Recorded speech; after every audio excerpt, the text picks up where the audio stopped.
Right, another video. This is the Pentax K1 full frame camera. I've had this camera for about 9 months. I already did a review on it. You can go back to my channel and check it out. I've got plenty of other Pentax videos on there, but anyway, I've had it for about 9 months, so I've already done a review on it, so I figure I'd go my experience, talk about my experience with it over the last 9 months, and maybe you already have a Pentax and you're thinking about upgrading to this. Let you know if you should and what are the differences and what to expect. I owned several other Pentax cameras. As you may know, this is the first Pentax full frame camera that's came out. I've had other full frame cameras by Canon and stuff, the Canon 5D Mark III. But this thing is amazing. It's the best camera I've ever had. I love using it. First off, I'll talk about should you upgrade. Maybe that's going to be the first thing. And what to expect. You might have been looking around, thinking about buying this for a while, and you have one of these crop sensor cameras, Pentax, and wanting to upgrade. My advice to you would be, you're thinking about selling this and upgrading to this. You're going to want to keep this because there's going to be some stuff that this crop sensor camera, some shots, if you shoot stuff like I do, that you're going to miss when you buy a full frame. For instance, this has a crop factor, as you may know, so all your lenses, like these crop sensor lenses, the focal scale on here is actually 35 millimeters. Even though it's a crop sensor lens, it's 35 millimeters. So all you gotta do is, you probably know this, but so like this is the, whoops, this is the 50 to 200, but your actual focal length, 1.5 crop factor. So this would be at 200. This would actually be a 300, but it would be 200 here on this full frame lens. So you're gonna, if you shoot wildlife and stuff like that, you're gonna want that extra reach to take, say, this 300 lens and get like a 450 millimeter lens. So you're going to want to keep this camera. The other thing about this camera that you'll miss is it's very lightweight compared to this. This has a lot of weight to it, especially when you start getting some of these nicer lenses to go with it. Sometimes you just won't want to lug this thing around. Maybe you're just going to shoot a kid's birthday party or something. You just want to shoot some quick JPEG, just some, just a real casual thing. You'll want to take this with you. So I recommend taking this. If you need to sell this camera to upgrade to this, I would say wait, save up a little bit of money, and do it. Just from my personal experience, because I still use this quite a bit. But then you say, hey, but the K1 does have this little, you could switch it over to crop, and it still, you could make it work like a crop factor camera. Well, yeah, this is a 36 megapixel camera. You flip it over to crop, and then it goes down to 15 or 16 megapixels. This is the K70. If you have a K3, both K3s I think are 24 megapixels. So if you're using crop factor on this compared to this, you're losing quite a bit of megapixels between the two. And like that hot picture that you saw before, you're still going to want to, even if you've got your crop factor and you're zoomed in quite a bit, you're still going to want to crop in, so you're going to lose even more megapixels. If you're wanting to blow something up for a print or something, you want to keep this to have that extra megapixels that you might need to crop in. So also, talking about this little crop factor button on here, there's a lot of misinformation out there on what lenses will work on this K1 in full frame mode, because some of these crop lenses will work in full frame mode, like this one right here. First off, I'll show you the two that I would recommend. I would not recommend any other ones that I've used. This is a 200 millimeter DA Star. This is a crop sensor lens. There's no vignetting on it. And also this 300 millimeter prime DA f4 lens. Both of those will work without any vignetting on the side. So some of these other small ones, you go down in focal range, like this 20 to 40. This will work in full frame mode, but some of the focal range in there, it's kind of weird. So like at 20 there'll be vignetting. You go up to around 30, I can't remember exactly, there won't be any vignetting, but then you go up to closer to 40 and then there's vignetting again. So it's kind of weird that way. And then you'll get people out there that hadn't used the lens, if you go to forums and stuff, saying it will work, and then I go to use it and it doesn't work, or it works but it has the vignetting on the side. And it's very odd, like say the 18 to 135, I put that on here, tried it in full frame mode, and at 135 there was some vignetting. But then I tried the 50 to 135, so I thought at 135 there's going to be some vignetting, and then there wasn't on that star lens. So it's very bizarre. So I just kind of keep with these two lenses, and these ones I know are not going to have any vignetting, and they work fantastic. The only one time that I mean, it's fun to mess around with. Like, let me take a picture real quick. Here is one crop sensor lens that's kind of cool, is the 10 to 70. So I'm going to put it on here and just take a real quick picture here at 10 millimeters of this. So you can see that. You see that? Whoops, let me put it in there. Oh, focus. Anyway, you see how it kind of gives that cool effect, like a little fishbowl effect, and it has a black around the sides. That's a lot of fun to play around with. Let's see here. So as far as that's concerned, and like I said, a lot of people get on the forums and stuff and state stuff where they hadn't actually tried the lens. I have seen something, and I've verified it through a few different sources, that say the 55 1.4 DA star does not vignette on the sides, but I hadn't tried it myself. I've seen that from several sources, so that might be an option for you, but then again, I'm not, I hadn't tried it, so. Alright, so stuff I don't use on this this Pentax. This knob seemed really cool when I was looking at it. You could switch between different modes here, the crop factor mode, which I don't use, and then you adjust it here on the side. So it looked really, really cool as far as kind of optimizing what the way your button setup and stuff is. I don't ever change this. Well, I say I don't ever change it, but I just change it.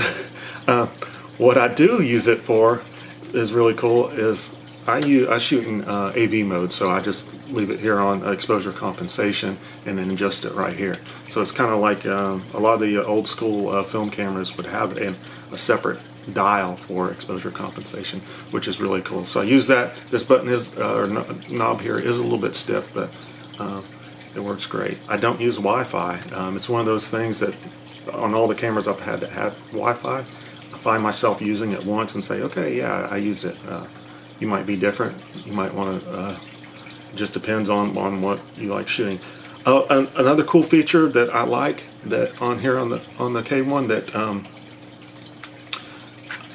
on previous Pentax models that they didn't have is a lot of them, when you want to change your focus points or whatever, you would here on the OK button you would have to hold it in, and then it would switch to where you could change the mode. So it was kind of took a while to get into that mode, or you would have to set a button up here, a custom button, to change between the actual focus points. Right here on the K-1, they've got it right above the OK button, so it's easy. You could be looking in the viewfinder and change it really easily without moving around too much. There's let's see what else that I don't use at all. The Astro Star Tracer feature, I tried it once. I need to try it again. It's just hard getting out there where there's no light pollution and all that stuff. But it's a very cool feature. I just hadn't used it much, and I'd like to. It's just finding the time to drive an hour or two out from the city where you're not going to get a bunch of light pollution. Yeah, as far as let me go over some lenses that I would recommend. I already said the 20 or the 200 and the 300 millimeter DA star lenses. Those are my two favorite. but I do use them a lot on my K70. So what I'll do is when I do a lot of walking up in the Great Smoky Mountains and Cades Cove, what I'll do is I'll put the 300mm on my K70, so that makes it a focal range of 450, and then I'll put the 200 on my K100, and I'll have both cameras just ready to go. You never know what kind of wildlife you'll see up there. I strongly recommend going up there if you haven't been there before. So I kind of use the double camera setup. So, and I can swap them out if I need them, vice versa. So, like I said, if you do wildlife and stuff, I strongly recommend keeping a crop sensor camera, whatever one you have. So those two I would recommend, and this one's going to surprise you, maybe. My macro lens of choice would be the Tamron 90mm. Reason being, I did a review on the 100mm, the weather resistant one. That one's weather resistant. This one is not. But this one focuses better, believe it or not. That other one just searched way too often when using autofocus. Now I don't use autofocus a lot when I'm doing my macro photography, but when I did, I found it very annoying. Just especially trying to get those bugs and stuff. So this one autofocuses better, and it does have the full unlimited here on the side, so which that lens does not. It's a little bit bigger, but I always end up going back to this. Also, if you have a different camera system, maybe I should do a separate review on this. Anyway, I've already got one, but this one's different. The Pentax model, see right there, it has the so you can adjust the aperture. So the camera I'm shooting with right now is the Panasonic GX8. So I could put an adapter on this and use this on that, and it will have, I can adjust my aperture like you couldn't on some of the other lenses that don't have the manual aperture on the lens. So that is a bonus of this. And all macro lenses are sharp.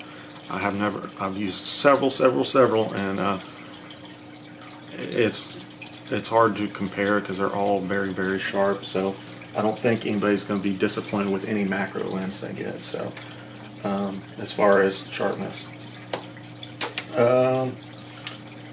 So those three, and then also the one lens that you shouldn't go without, street photography. Well, I use this one for portraits as well. I know 35mm. You shouldn't be doing portraits in 35mm. Well, who cares? I like it. It has f1.4. It goes down to. Awesome lens. It has a little bit of weight to it, and if you might have read the article about it that says it marks the body and not to use it until they change it, doesn't really leave a mark. It's like if you bring out a microscope to see the little scratch that it leaves on the body. So, but if I had to keep one lens, it would be this one. This is about $900, and my landscape lens that I use, 20mm f1.8 Sigma lens, awesome. And I was fixing to say it's not. A lot of people say it's not sharp, but I found it to be extremely sharp. I love this lens. I've tried several different wide-angle lenses. A lot of them were the manual focus ones, the Rokinon 14mm and the Laowa 15mm. I just ended up liking this a little bit better. It's got autofocus and AF, and then it's a sharp lens. It's nice. The other ones are sharp too, but I just prefer this one.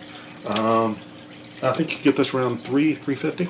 So it might be kind of hard to find because it's an older model, but it's worth the money. Let's see. I've got a couple notes. Let me see if I covered everything here. Let's see if I covered everything. I think that's about it. If you have any questions, you can just leave a comment below. I'll try to get to it. Yeah, thanks for watching. Listen to me blab on for 10 minutes or such. I'll leave a link to my Flickr page, which you can see a lot of these pictures here, and also my Facebook page. I don't post on either all that often, but if you want to just kind of follow me on there, I appreciate it. Also, I'll post a couple links of sites I like to go to for Pentax news and stuff. Pentax forums, you might already been there, but then also another Facebook group for Pentax that has a lot of helpful people on there. If you have questions, you could ask a question. Everybody on there is usually those Facebook communities. Usually there's some assholes on there and stuff, but everybody there in a tight, seems like a very nice group, tight-knit Pentaxians, because there's not a lot of us out there, so we gotta stick together, you know. So that group, and then and then Pentax Rumor. It's the rumors are kind of a fun site to go to, and they're it's not always true. They're rumors, but the KP new camera that's coming out soon. It's going to be released by Pentax, according to them. It's supposedly going to be announced next month. So if it is, I'll take a look at it. I'll probably buy most of the Pentax cameras that are come out. So I'll be having a review on that as well. So go ahead and subscribe. Thanks for watching. Thanks.